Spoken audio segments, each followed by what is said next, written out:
সামনেই লোকসভা নির্বাচন। বিভিন্ন রাজনৈতিক দল কোমর বেঁধে মাঠে নেমে পড়েছেন নিজেদের প্রচার করার জন্য। একই রকমভাবে তৎপর বারুইপুর পুলিশ, জেলা পুলিশ।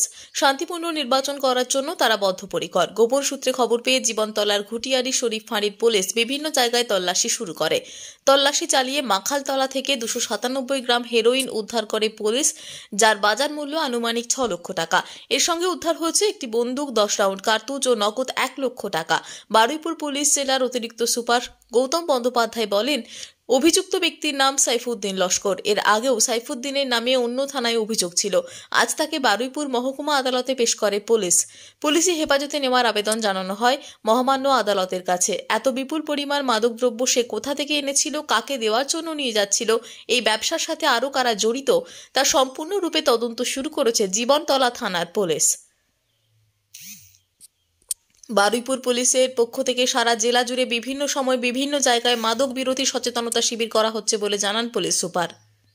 গতকাল সকালবেলা একটা ক্রেডিবল সোর্স ইনফরমেশন আসে এবং অন দ্যাট বেসিস আমাদের জীবনতলা থানার ঘুটিয়ারি শরীফের টিম এবং আমাদের সিনিয়র অফিসাররা ঘুটিয়ারি শরীফের মাকালতলা থেকে বাসরাজিপির মধ্যে একটি বাড়ি থেকে প্রায় 197 গ্রাম হেরোইন এবং আরও অন্যান্য সামগ্রী যেরকম হচ্ছে সিলিং মেশিন, ওয়েট মেশিন, তারপরে হচ্ছে আপনার কান্ট্রিমেড পিস্তল 7mm এবং 10 রাউন্ড গুলি এবং ক্যাশ 1,31,000 টাকা এবং 297 গ্রাম হেরোইন উদ্ধার করে।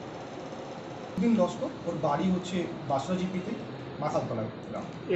ধরে নিচ্ছি রিমান্ডে নিয়ে আমরা আরও এক্সটেন্সিভ ওকে জেরা করবো এবং ওর সাথে কারা যুক্ত আছে, কতদিন ধরে এই বিজনেস করছে, কোথায় কোথায় এই মাল যায়, সেগুলো আমরা এর সাথে আন্ডারওয়ার্ল্ড বা সাথে সেভাবে কিছু পাওয়া যায়নি।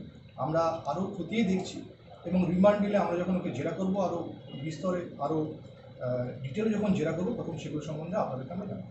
সেটা দেখছি আমরা, সেগুলোই তদন্তে আমরা যখন তাকে রিমান্ডে নেব আমরা ওগুলো বার করার চেষ্টা করবো যে এর কাছে আরও অস্ত্র আছে কিনা বা কোথেকে সে অস্ত্রটা নিয়েছে সেগুলো আমরা জানার চেষ্টা করবো।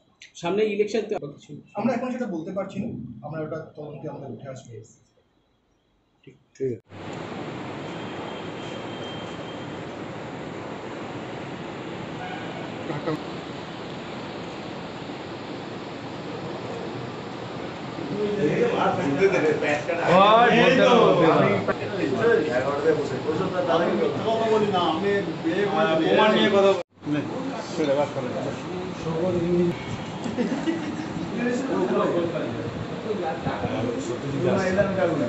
এই কথা হলো, এই দেখো দাদা এসছে, দেখো সত্যি পাবলিক করে নিক দিন আমি করবো।